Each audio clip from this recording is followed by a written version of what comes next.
Meus irmãos, hoje nós vamos adentrar a nossa segunda mensagem, nossa série de mensagens do livro de Ruth.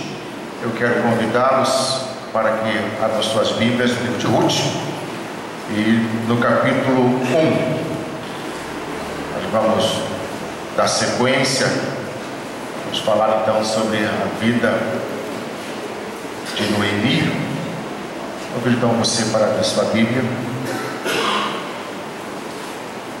e acompanhar aí atentamente a leitura que faremos. Nós vamos orar nessa oração por iluminação. Pai, é o momento quando abrimos a Tua Palavra mais uma vez e agora para nela meditarmos. Rogamos a intervenção do Teu Santo Espírito para que tudo quanto aqui fizermos façamos para o louvor da Tua glória. Trabalhe em cada mente para que entenda o texto. Rogamos por Jesus. Amém. Nós estaremos lendo aí o mesmo texto da semana passada, só que nós vamos diminuir um pouco aí os versículos. Ruth capítulo 1, a princípio do verso 1 até o verso 7, depois vamos pular para o verso 20 até o verso 22. Assim nos diz então a palavra de Deus em Ruth capítulo 1. Nos dias em que julgavam os juízes, houve fome na terra, e um homem de Belém de Judá saiu a habitar na terra de Moabe com sua mulher e seus 2 filhos. Este homem se chamava Elimeleque e a sua mulher Noemi. Os filhos se chamavam Malom e Quilion, efrateus de Belém de Judá. Vieram à terra de Moabe e ficaram ali. Morreu Elimeleque, marido de Noemi, e ficou ela com seus 2 filhos, os quais casaram com mulheres moabitas. Era o nome de uma Orfa e o nome de outra Ruth, e ficaram ali quase 10 anos. Morreram também ambos, Malom e Quilion, ficando assim a mulher desamparada de seus 2 filhos e de seu marido. Então se dispôs ela com as suas noras e voltou da terra de Moabe, porquanto nesta ouviu que o Senhor se lembrara do seu povo, dando-lhe pão. Saiu, pois, ela com suas 2 noras do lugar onde estivera, e indo elas caminhando de volta para a terra de Judá. Porém ela lhes disse: não me chames Noemi, chamai-me Mara, porque grande amargura me tem dado o Todo-Poderoso. Ditosa eu parti, porém o Senhor me fez voltar pobre. Por que, pois, me chamareis Noemi, visto que o Senhor se manifestou contra mim e o Todo-Poderoso me tem afligido? Assim voltou Noemi da terra de Moabe com Ruth, sua nora, a moabita, e chegaram a Belém no princípio da cevada. Esse é o texto de Ruth capítulo 1. Texto esse que nós vamos meditar nesta noite com a graça, a bondade do Senhor nosso Deus. Meus amados irmãos, diletos amigos e visitantes, há um tempo atrás, creio que a grande maioria pôde acompanhar, o Japão foi atingido por um terremoto que dizem que ele alcançou aí uma magnitude de 8,9 segundo. E esse terremoto que atingiu o Japão, ele praticamente destruiu parte da cidade. Ele devastou a região, causou uma enorme destruição e deixou milhares de mortos.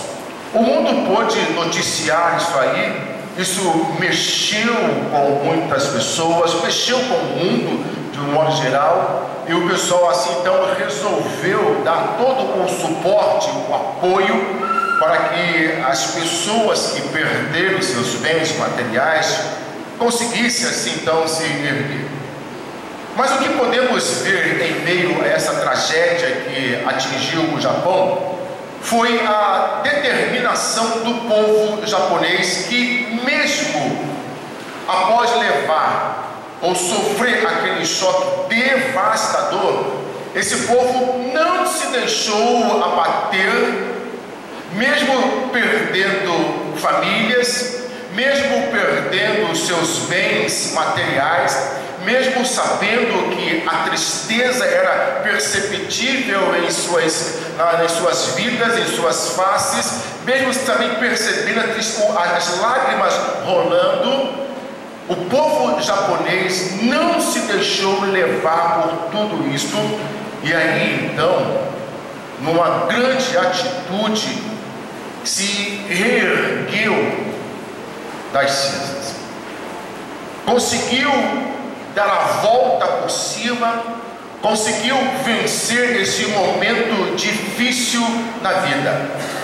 Vendo tudo isso, eu me pergunto, como essas pessoas que passaram por esse golpe do destino, essas pessoas que perderam lares, essas pessoas que perderam seus familiares, conseguiram se manter fortes para seguir a vida, para seguir adiante e conseguir assim então reestruturar e reagir diante de uma tragédia. Se tal tragédia também nos abalou profundamente, muito mais ao povo que foi alvo de tudo isso.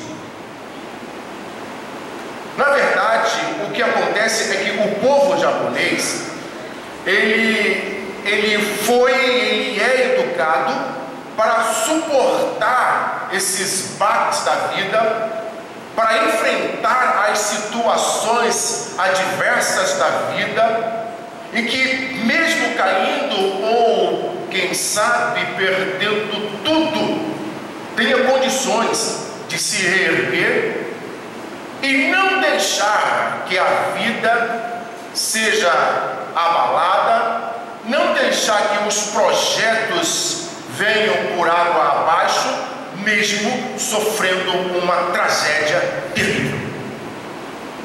Olhando para esse episódio que aconteceu no Japão, e olhando também para o livro de Ruth, no qual nós estamos hoje na segunda mensagem, este livro nos chama a atenção na pessoa do seu autor, do seu escritor, quando ele, de uma forma assim muito interessante e rapidamente, ele nos mostra o cenário das coisas que começam a acontecer quando Noemi perde os seus filhos, seu marido, e também perde os seus 2 filhos.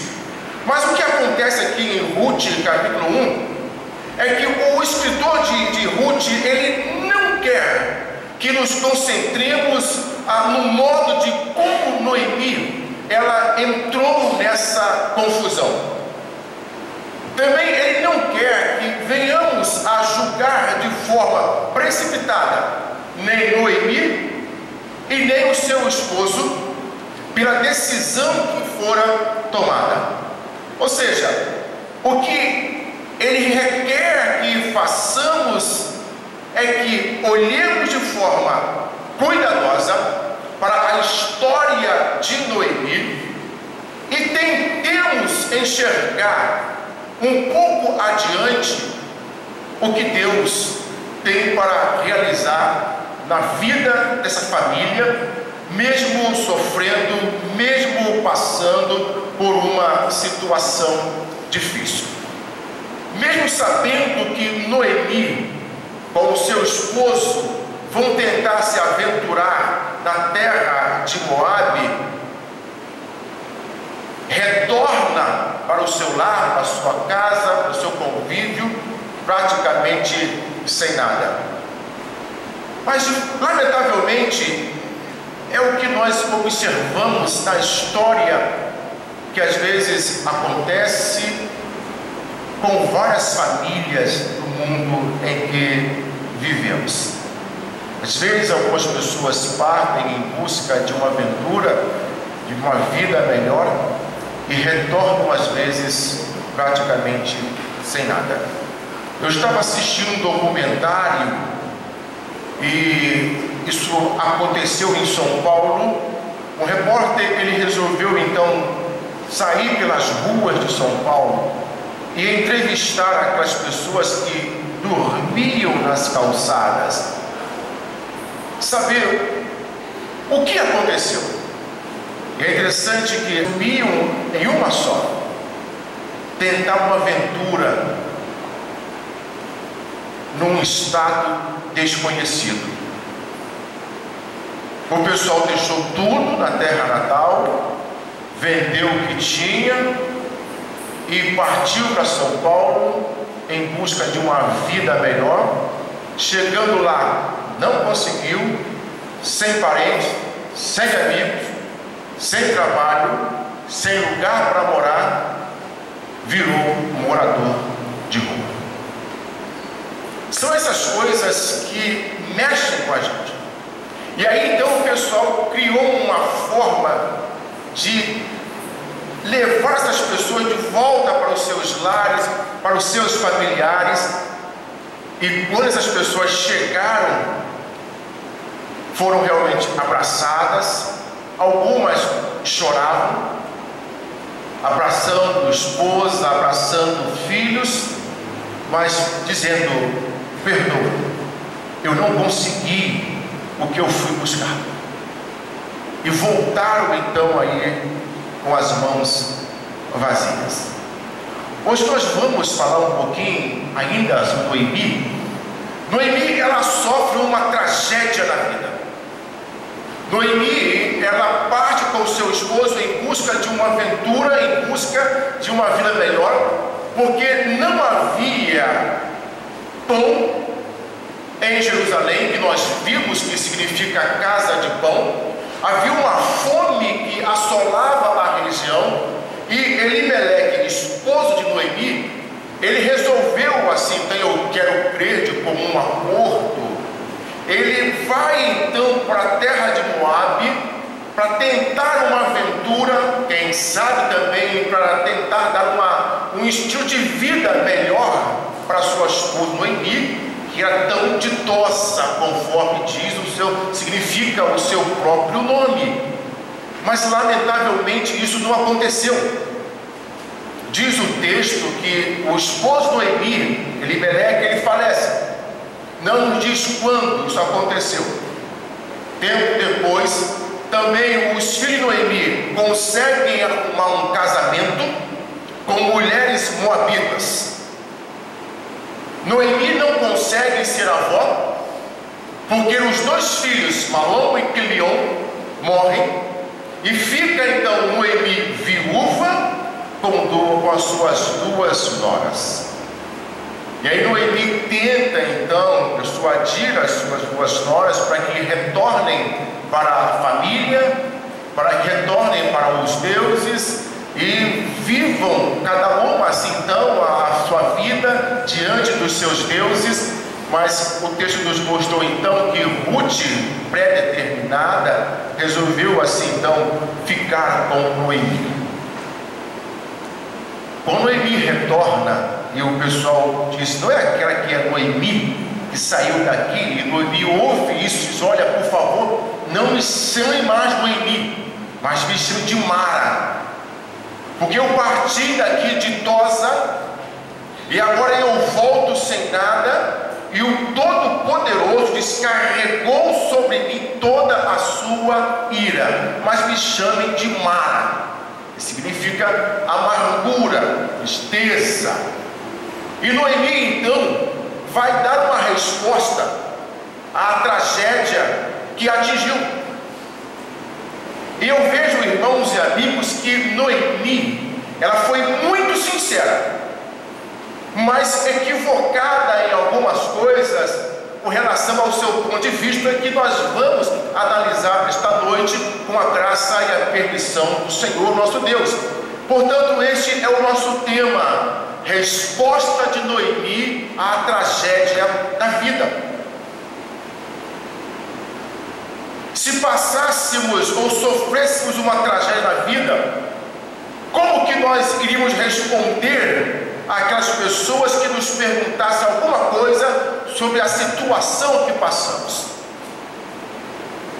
Noemi vai nos dar então essa resposta da tragédia que ela enfrentou na vida. E eu vejo que a primeira resposta que Noemi nos mostra de uma forma muito nítida, muito clara, é a seguinte: olha, Deus é soberano com relação ao que acontece. Isto ela deixa bem marcado. Deus é soberano com relação ao que acontece, porém não é bondoso. Deus é soberano com relação ao que acontece, porém não é bondoso. Deus, como soberano, nós sabemos que Ele domina sobre tudo e sobre todos. O domínio de Deus, ele é total e não é parcial. Nada foge ao domínio e ao conhecimento de Deus. Ele decide à medida que escolhe e executa tudo aquilo que decide, e ninguém pode parar a sua mão ou impedir os seus planos. Aquilo que Deus planejou, Ele vai levar até o final, e não há quem possa impedir o seu propósito. Esta é a soberania de Deus. Por mais que eu tente, eu não vou conseguir mudar aquilo que Deus planejou. Noemi, então, ela reconhece que Deus é soberano. Sim, Ele é soberano, mas ao mesmo tempo que ela reconhece que Ele é um Deus soberano, também diz: olha, Ele é soberano sobre tudo que acontece, mas não é um Deus bondoso. Por que para Noemi Deus não é um Deus bondoso? Porque se Ele fosse um Deus bondoso, não iria permitir que tudo aquilo acontecesse na vida de Noemi. E é justamente aí, irmãos e amigos, que às vezes nos pegamos pecando contra o próprio Deus. Nós reconhecemos que Deus é soberano, mas quando uma tragédia nos atinge, mas quando nós passamos por situações difíceis, ou quando alguém da família está sofrendo, ou algo terrível acontece, e quando você buscou a Deus em oração, quando você pediu para que as igrejas orassem pelo seu problema, ou para aquela pessoa da sua família, e o pessoal orou, mas não adiantou. Isso então machucou profundamente o seu coração. Você reconhece sim que Deus é soberano, mas vai dizer lá no fundo do seu íntimo: Ele é soberano, mas não é bondoso. Porque se Ele fosse bondoso, Ele iria impedir que eu passasse por todo esse sofrimento. Bondade é um dos atributos comunicáveis de Deus. Deus pode comunicar-nos a sua bondade, mas os seus atributos incomunicáveis, ou seja, a espiritualidade, independência, imutabilidade e infinidade, Deus não comunica a nenhum de nós em hipótese alguma, mas a sua bondade Deus comunica. O seu amor também Deus comunica. Mas o que é bondade? O que nós entendemos por bondade? Porque de repente pode ser que o seu conceito de bondade não é o mesmo conceito do seu amigo, não é aquilo que você pensa ou você imagina da própria vida. A bondade de Deus pode ser definida da seguinte forma: a bondade de Deus é a sua disposição favorável para com toda a sua criatura, e ela se manifesta de modo particular àqueles que foram feitos à sua imagem e à sua semelhança. Isto é a bondade de Deus. Então eu diria, irmãos, que Deus, Ele é originalmente bom, imutavelmente bom e necessariamente bom. Esse é o Deus que nós servimos.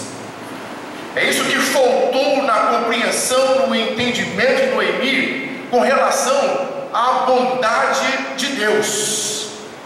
Pois, como bem sabemos e aprendemos, que Deus é bom o tempo todo, e o tempo todo Deus é bom. Deus é bom o tempo todo, e o tempo todo Deus é bom. Mas, pastor, mesmo que aconteça alguma coisa ruim, mesmo que isso aconteça, Deus é bom o tempo todo, e o tempo todo Deus é bom. E esse é o Deus que nós servimos. Certa feita, um jovem, um rapaz, chegou para o Senhor Jesus Cristo e disse: bom mestre, o que farei para herdar a vida eterna? E o Senhor então interpelou: por que você me chama de bom? Bom só um, que é Deus. Você conhece os mandamentos? E aí o rapaz então disse que conhecia tudo aquilo e tudo mais e tal. Mas, queridos, nós precisamos experimentar a bondade de Deus. A bondade de Deus também se revela na sua soberania. Há muitos textos que falam sobre a soberania, sobre a bondade de Deus. Lembrai-vos das coisas passadas da antiguidade, que eu sou Deus e não há outro. Eu sou Deus e não há outro semelhante a mim, que desde o princípio anuncio o que há de acontecer, e desde a antiguidade as coisas que ainda não sucederam. Que digo, o meu conselho permanecerá de pé, farei toda a minha vontade. Isaías 46, versos 9 e 10. Esse é o Deus que nós servimos. Esse é o Deus de bondade, esse é o Deus de misericórdia. Esse é o Deus que nós precisamos colocar nossa vida total e inteiramente nas mãos dele e descansar. Só podemos fazer isso. Confiar em Deus, confiar na sua soberania, mas também confiar na sua bondade, seja ela qual for. George Miller, ele tem uma história interessante. Este homem, ele dirigiu um grande orfanato, mas era um homem de uma vida de oração tremenda na presença do Senhor. Este homem, certa feita, ao perceber que a sua digníssima esposa estava doente, ele pregou um sermão no Salmo 119, verso 68, diz: tu és bom e fazes o bem. Tu és bom e fazes o bem. Ele conta como ele orou quando descobriu que a sua esposa estava com febre reumática. Ele fez a seguinte oração: sim, meu Pai Celestial, os dias de minha querida esposa estão em tuas mãos. Tu farás o que é melhor para ela e para mim, quer seja a vida, quer seja a morte. Se quiseres restaurar a saúde de minha preciosa esposa, tu és capaz de fazer isso, embora ela esteja tão doente. Mas o que fizeres comigo somente me ajudará a continuar a ser perfeitamente satisfeito com a tua santa vontade. Ele chegou a dizer que a vontade de Deus que ele pediu oração foi levá-la, mas com tanta confiança na soberania e na misericórdia de Deus, George Miller disse: eu aceito, eu estou satisfeito com a vontade de meu Pai Celestial, busco perfeita submissão à sua vontade santa para glorificá-lo. honro constantemente aquele que me afligiu. Sem qualquer esforço, minha alma se regozija na felicidade da amada que partiu. A felicidade dela me dá regozijo. Deus mesmo o fez. Estou satisfeito com ele. Quem teria coragem de fazer esse tipo de oração? Reconhecendo não tão somente a soberania, mas também a vontade de Deus. E muitas vezes nós oramos, e o chavão é esse: Senhor, que se faça a sua vontade. Mas sejamos sinceros, lá no fundo do nosso ser, o nosso desejo é que Deus faça a nossa vontade. Senhor, eu te peço que o Senhor faça a sua vontade, mas se o Senhor puder quebrar o meu galho aí, fazer a minha vontade, eu vou ficar muito feliz, muito contente. Nem sempre a vontade de Deus é a nossa vontade, e nós não podemos manipular a Deus para que Ele venha fazer aquilo que nós queremos. Portanto, meus irmãos e amigos, Noemi nos dá uma resposta para a tragédia da vida. Ela reconhece que Deus é soberano com relação a tudo que acontece. Não há nada nesse universo que venha acontecer sem o conhecimento de Deus. Porém, para ela, Deus não é bondoso. Mas vejamos a segunda resposta de Noemi à tragédia da vida. Se de um lado Noemi compreende que Deus é soberano, mas diz que Ele não é bondoso, ela vai reconhecer que Deus é poderoso, porém torna amarga a vida das pessoas. Ela entende e compreende que esse Deus é poderoso, Ele é o El Shaddai. Mas ao mesmo tempo que esse Deus é poderoso, Ele torna amarga a vida das pessoas.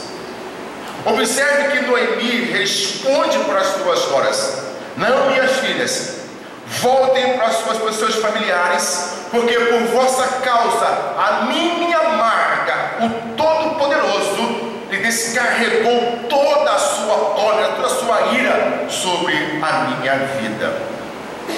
É interessante notarmos que, usando o nome mais geral de Deus, o ser todo-poderoso, o Shaddai, que enfatiza o poder superior de Deus sobre o homem, Noemi, ela quer afirmar com isso que Deus havia tornado amarga a sua vida, e para traduzir literalmente, Ele tinha feito mal a ela.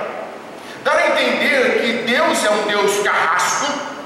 O que Noemi nos mostra aqui é que Deus está perseguindo a sua vida, que Deus queria ver o seu mal, assim como nós encontramos pessoas no nosso dia a dia que dariam tudo pela nossa infelicidade, que dariam tudo para nos ver numa situação difícil, terrível, na lona, como o pessoal diz no popular, que dariam tudo para ver a nossa tristeza e quem sabe também a família reduzida a pó. O que Noemi percebe é isso: esse Deus, Ele é poderoso, mas ao mesmo tempo que Ele é poderoso, Ele transformou a minha vida em amargura, em inferno, em tristeza.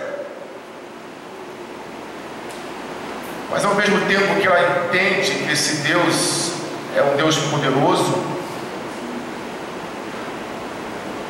Noemi, ela reconhece desse Deus que esse é o Deus da sua vida, mas a tristeza do seu coração é muito forte, que não lhe permite enxergar a princípio um pouco da manifestação do amor de Deus na sua vida. Deus, Ele é poderoso, porém torna amarga a vida das pessoas.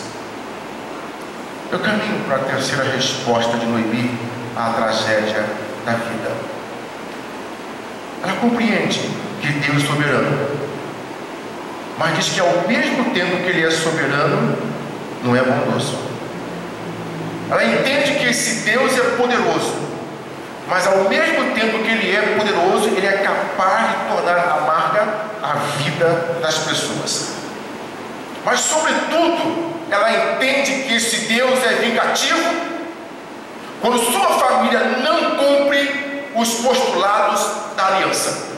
Ou seja, para Noemi é o seguinte: se você que serve a Deus, se você não for fiel aos princípios de Deus, se você vacilar, esse Deus poderoso, Ele vai tornar amarga a sua vida, Ele vai ser um Deus vingativo, Ele vai não tão somente atingir a sua vida, mas também atingir pessoas que você tanto gosta, tanto ama na vida. A princípio, esse é o entendimento de Noemi. Essa é a sua resposta com relação à tragédia da vida. Deus é vingativo quando sua família não cumpre os postulados da aliança. Noemi, irmãos, ela estava tão amargurada com o que aconteceu na sua vida, que não desenvolveu uma teologia errada a respeito de Deus. Quando nós pensamos de forma errada a respeito de Deus, a nossa teologia, que é o estudo ou o conhecimento de Deus, vai ser também uma teologia errada a respeito daquilo que Deus é, do que Deus pode fazer na nossa vida. E foi assim com Noemi. Ela acha que o que está sofrendo os males da desobediência de sua família é em não observar a palavra de Deus e o cumprimento das maldições contidas em Deuteronômio capítulo 28. Para ela, Deus derramou todas as maldições contidas na sua palavra, na sua vida. Você tem uma ideia de um pouco das maldições que Deus relata, Deus menciona em Deuteronômio 28? Eu leio aqui para você a partir do verso 15, você também pode acompanhar na sua Bíblia. Diz o seguinte: será, porém, que se não deres ouvidos à voz do Senhor teu Deus, não cuidando em cumprir todos os seus mandamentos e os seus estatutos que hoje te ordeno, então virão todas estas maldições sobre ti e te alcançarão. E aí começa: maldito serás tu na cidade e maldito serás no campo. Verso 17: maldito o teu cesto e a tua amassadeira, maldito o fruto do teu ventre e o fruto da tua terra, e as crias das tuas vacas e das tuas ovelhas. Maldito serás ao entrares e maldito ao saíres. O Senhor mandará sobre ti a maldição, a confusão e a ameaça em tudo quanto empreenderes, até que sejas destruído e repentinamente pereças, por causa da maldade das tuas obras com que me abandonaste. Para Noemi, o que está acontecendo na sua vida é que a sua família abandonou o concerto da aliança, que o seu esposo não permaneceu firme e fiel na presença de Deus, e quem sabe também os seus filhos se casaram com mulheres moabitas, onde Deus não permitia que tal aliança acontecesse. Para Noemi, Deus está descarregando toda a sua ira sobre a sua vida, e ela o vê então como um Deus vingativo, quando a sua família não cumpre os postulados da aliança. Meus irmãos queridos e amigos visitantes, é bem verdade que essa visão de Noemi é uma visão distorcida, é uma visão errada, não só da vida, do ser de Deus, mas também da história. Mas nós precisamos entender, e temos que ser justos e sinceros, é que muitas vezes nós também pensamos como Noemi. Achamos sim que Deus é soberano, mas não é bondoso. porque se fosse bondoso, Ele cumpriria o desejo do nosso coração. Nós reconhecemos às vezes sim que Deus é poderoso, mas torna amarga a nossa vida. E também reconhecemos às vezes que Deus é vingativo quando não cumprimos a sua palavra. Deus não é vingativo dessa forma, irmão. E nós não podemos olhar e pensar assim. Mas eu faço uma pergunta final: por que tais sentimentos tomaram conta da vida de Noemi? Por que Noemi desenvolveu esse sentimento errado a respeito de Deus? E eu quero terminar essa mensagem. Eu quero dizer para você o seguinte, que o problema com Noemi é que ela se esqueceu um pouco da história. Dá a entender que Noemi conhecia um pouco da palavra de Deus, um pouco da lei de Deus. Mas Noemi se esqueceu de uma história importantíssima no livro da lei. A história de José do Egito, que também entrou num país estrangeiro. Noemi também entrou num país estrangeiro. José foi levado para um país estrangeiro. Ele foi vendido como escravo. Ele foi enquadrado por uma adúltera e colocado na prisão. Ele fugiu da esposa de Potifar. Ele tinha todas as razões para dizer com Noemi: o Todo-Poderoso tem lidado amargamente comigo. Deus não tem atendido às minhas orações, porque se Ele fosse bondoso, eu não estaria aqui nesse cárcere. Mas Ele, irmãos queridos, manteve sua fé em Deus, transformou tudo isso para o seu bem pessoal e para o bem de Israel. E a principal lição da história de José nós encontramos em Gênesis 50, verso 20, quando ele diz para os seus irmãos: vós na verdade tentaste o mal contra mim, porém o Senhor o transformou em bem. Noemi, ela tem razão para acreditar em Deus, em um Deus soberano, todo-poderoso, que governa os assuntos das nações e famílias e dá a cada um ou a cada dia o seu papel de dor e de prazer.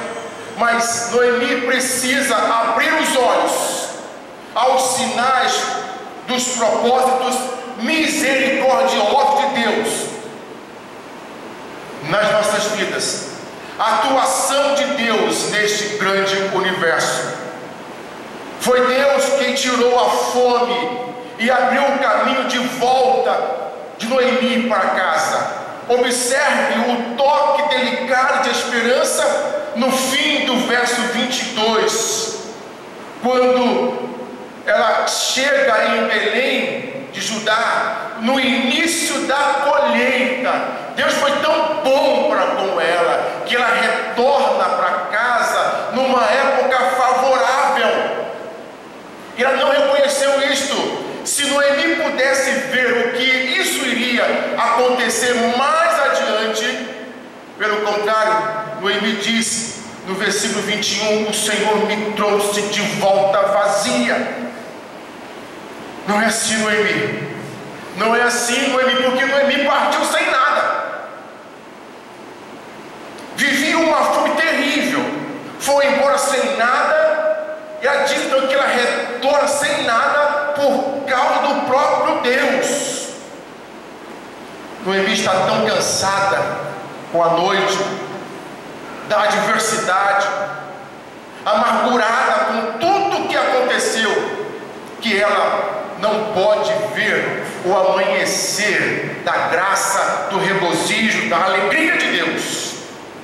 O que Noemi diria, irmãos e amigos, se pudesse ver em Ruth, que ela, Ruth, ganharia uma criança, e que esta criança seria o avô do maior rei de Israel, e que este rei de Israel, que pronuncia o rei dos reis, o Senhor Jesus Cristo, o Senhor do universo, eu acho que Noemi, se pudesse contemplar tudo isto, diria: julgue não o Senhor com débil entendimento, mas confiar nele por sua graça.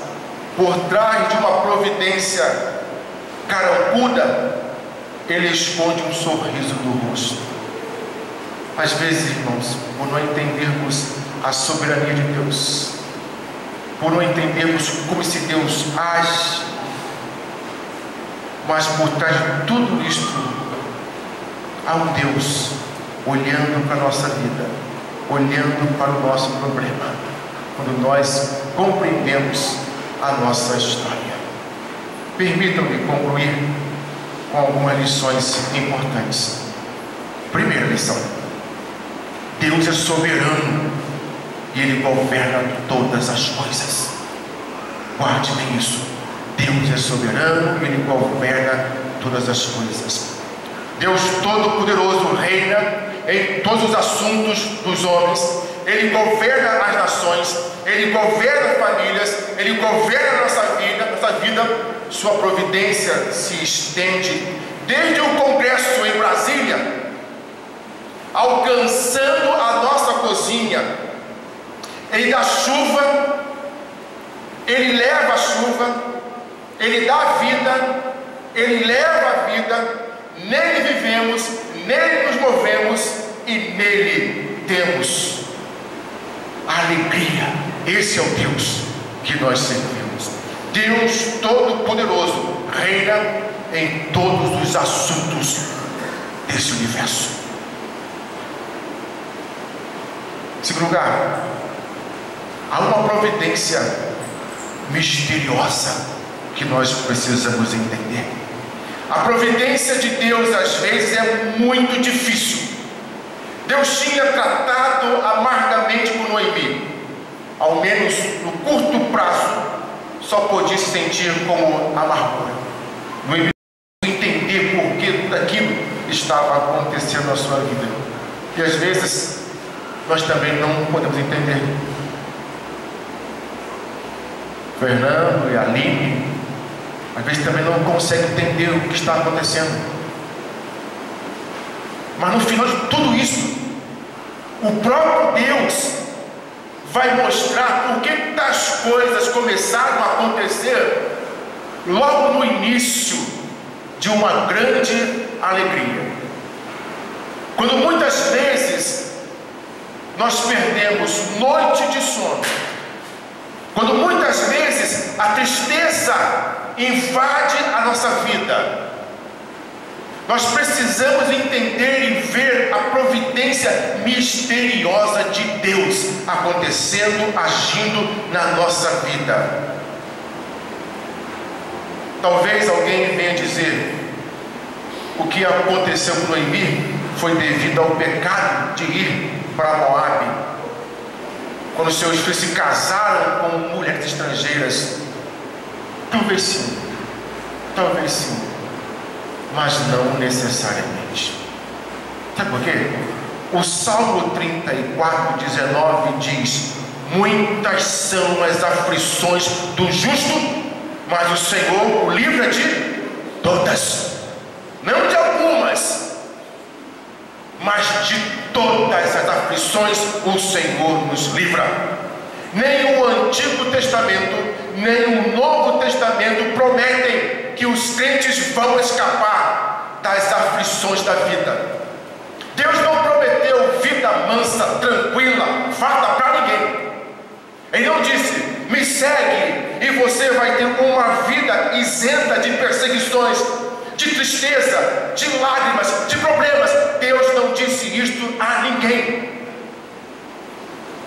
Deus não disse que se você passasse a servi-lo, a sua família não teria problemas na vida. Deus não disse que se você ocupasse um cargo na igreja, que você não teria problema na família. Deus não disse isso. o Senhor Jesus disse: no mundo tereis aflições, mas tendes bom ânimo, eu venci o mundo. A história de Noemi, queridos, ela é uma história encorajadora, porque mostra que Deus está disposto, que Deus é capaz de transformar os seus juízos em alegria, de transformar a tristeza em alegria, de realizar algo diferente na nossa vida. Se Ruth foi trazida para a família de Noemi por causa do pecado, é duplamente surpreendente que ela é feita a avó de Davi, a ancestral de Jesus Cristo. Nunca pense que o pecado de seu passado significa que não há esperança para você no futuro. O que eu estou sofrendo hoje é porque eu errei lá. Eu acho que na outra geração passada, eu não sei o que eu fui, estou pagando pelos meus pecados. É a expressão que nós ouvimos hoje: eu estou pagando, estou sofrendo porque eu estou pagando os meus pecados. E às vezes, quando nasce uma criança peralta, hiper bagunceira, mal criada, às vezes a mãe pergunta: meu Deus, onde foi que eu errei? Onde foi que eu pequei para que essa criança nascesse assim? Não! Isso não é fruto do pecado, de forma alguma. Para terminar, queridos, Deus tem bons propósitos para a nossa vida. Não somente Deus reina em todos os assuntos dos homens, e não é só a sua providência. Por vezes, queridos, é difícil de entender, mas todas as coisas cooperam para o bem daqueles que amam a Deus, daqueles que foram chamados segundo o seu propósito. Quem teria imaginado que na pior de todas as dores, das situações mais difíceis da vida, do tempo dos juízes, e Deus iria realizar algo importante um pouco depois na vida de Noemi, de Ruth, Boaz e de sua parentela. Se alguma coisa ruim neste início de ano caiu sobre a sua cabeça e sobre a sua casa, quem sabe, para fazer o seu futuro parecer sem esperança, olha, aprenda com Noemi, de que Deus está trabalhando em você para lhe dar um futuro esperançoso. Aprenda com isso. Confie nele. Espere pacientemente em Deus. As nuvens ameaçadoras são grandes, mas elas, com a graça, misericórdia de Deus, vão derramar chuvas de bênçãos sobre a nossa cabeça, a nossa casa, e não chuva de destruição.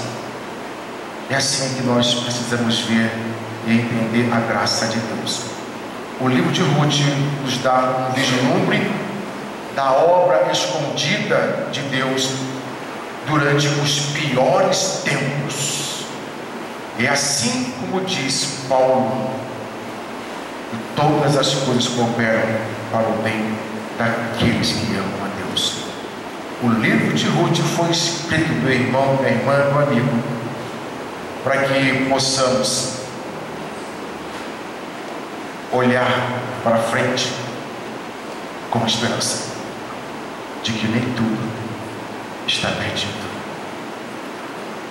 Há uma canção que diz que se paz a mais doce me deres gozar, se dor a mais forte sofrer, ó seja o que for, tu me fazes saber que feliz com Jesus sempre sou. E quem trouxe a canção, quem escreveu essa canção, foi um homem que perdeu tudo. Perdeu família, perdeu esposa, perdeu os filhos. E mesmo assim ele confiou na graça do Senhor Jesus. Convido você a se colocar de pé para que juntos entoemos em louvor nosso Deus esse hino. Às vezes em nossa vida somos conduzidos por aflição e paz. Paz e aflição nos atingem dia após dia. No hino 108, nosso cenário diz isto: sou feliz com Jesus, sou feliz com Jesus, meu Senhor. Cantemos em louvor a Deus.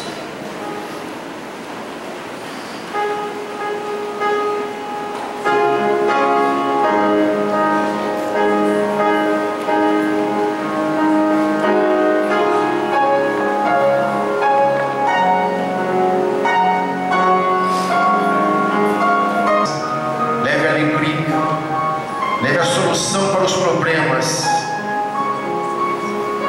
mas que sobretudo, Deus, sendo uma família cristã, que ela possa dizer: sou feliz com Jesus, meu Senhor. Obrigado por tudo, Pai, pelo dia de hoje.